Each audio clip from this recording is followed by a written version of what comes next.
ever buying this, but I This is one of the most interesting vendor booths you'll ever see here. There's a certain theme going on with all these games. And this is a booth by a very old friend of mine, Dillon Barber. I'm filming a video, Dillon. Do you mind? Do it. So this is Dillon of Northwest Florida. Was a top. I would say he was in like the top 10 most like regular trade night guys. He'd be there every single time. There'd be like 10 of us that would never miss a trade night. And Dillon would always come out, and he made it his mission to collect every single Atlus game. And you completed that mission. I did. You hit every single one. Almost 300 games. And it was at a certain point where, like, yeah, sure, more Atlus games are going to come out, but you hit a point in your life where you owned every single Atlus game. Yep. And now, I feel I do the same thing. When I complete a mission, like I did with Neo Geo Pocket Color, I feel like that was the challenge, and I did it, and I'm okay selling it. Like, you don't want to hold this stuff forever. And I had it for 2 years, so now it's like let other people enjoy it. You probably played half of it. I've had people that were like, "Hey, I'm going for all Game Boy, so let me get those 2 potato games." From Yeah, I need those I potatoes was like, for me. Let me help you out. Yeah, dude. And as far as playing these games, what would you say? Less than half, maybe? You actually sunk time into? Close to half. Yeah.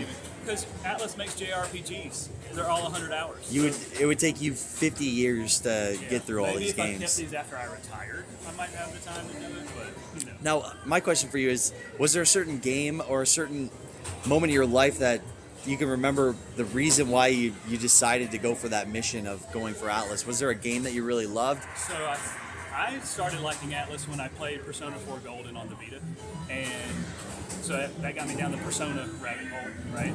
And then when I moved here to Florida, met all you guys, just kind of got into the collecting. I started showing you Riviera and PlayStation Yeah, I and all this honestly stuff. I just caught the bug. Yeah, And yeah. I was like, well, there's this company out there that makes games that I super like.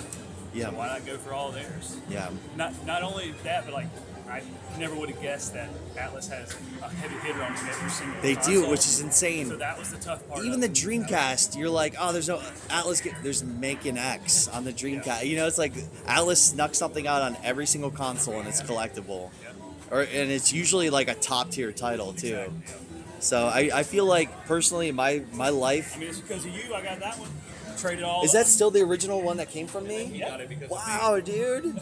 Yeah, you shared the snipe. I paid $450, and I mean, I hope you don't think I'm an asshole for wanting like 900 trade out of it at the time, but you loaded me up with Majora's Mask and Ocarina of Times because you'd find that stuff. That was when it was easier pickings. Yeah. Brought me so much shop stock, and that was my strategy at a game store, and I think that strategy still really works, is get yourself some really like collector chase pieces, trade bait, and then use that to stock your store with Mario, Pokemon, Zeldas. And Dillon loaded me up. Like, thank you so much, man. Like, help me stay in business. Those kind of deals that we would do. But yeah, Working Designs is the other company. Working Designs and Atlus. I don't think we would have this convention going on if those two companies didn't exist. Would you agree, Devin? Yeah. It's like collecting. Yeah, you needed these companies to really put out a collectible product. So I'll end this video in a second because I'm gonna try to buy something while I'm here. What, this right here? GP2? Yeah.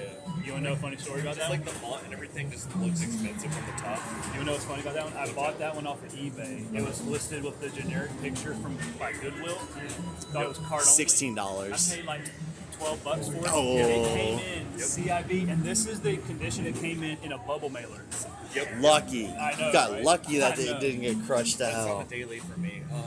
Basically, Goodwills, anytime they, like, some of the Goodwills won't list anything that doesn't have a barcode.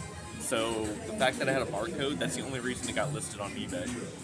What's your trick? When they say condition good, there's high upside of it being more than Yeah. just a card? Some locations only do a barcode. So, like, they scan it in with the barcode. That means it's obviously CIB because there's no barcode on They your don't card. even take time to take a photo of it. They're Yeah, just yeah. going with the stock picture. What libraries are you buying a lot of complete games for disc-only price? Like GameCube, they'll just match the cheapest GameCube, disc-only. PS1, PS2. You're catching Goodwill. Anything cart.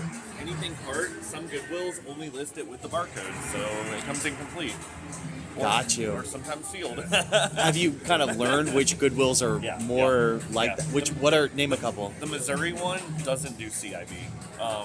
They will list card-only stuff, but most of the other Goodwills only do it with the barcode. So it's more about CIB. learning which ones aren't going to come in CIB. It's a money tip. Devin does all of his buying. Yeah, dude. All my thousands of subscribers. Yeah. Is this gonna go viral? You're gonna get Nah. That's such a money tip, though. Yeah, you get a lot of complete games for disc-only price, like rock bottom disc-only price, and it comes in mint like this. Goodwill. It's funny. The best way to find video games through Goodwill is online. It's not by going to stores. You'll burn gas and waste time. Sit back and I score way more than anybody that's driving around on every Goodwill. Awesome to see you, Dylan. It's like a mini museum. It kind of tickles that. You know, the people that are in here, they get to see all this cool stuff. They also get buy it too, which is cool. And this is an Atlus game, and I'm surprised it hasn't sold, to be honest. What's that? I think, isn't 400 a pretty good value on that? I feel at one point it was hitting like 750 or something. Was it that high? I think at one point. I don't know where When it's... I was checking the recent sold, and it was between like 350 to 450. Okay. Somewhere around there. Like I've Such never a sold rare one game. above 300, but I haven't had it in years. So This is Atlus Dillon, I feel like it's one of those that fluctuates. a staple in the Northwest Florida community, and this is during his tax Atlus season, collection.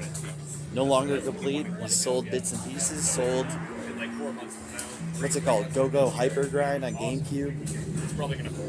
And that's what it takes, man. If you're getting out of a collection, you just gotta sell a few pieces, and then the rest is easy. It's hard to like break up that full set that you might have, but as soon as you start selling it, you get past that mental block of it.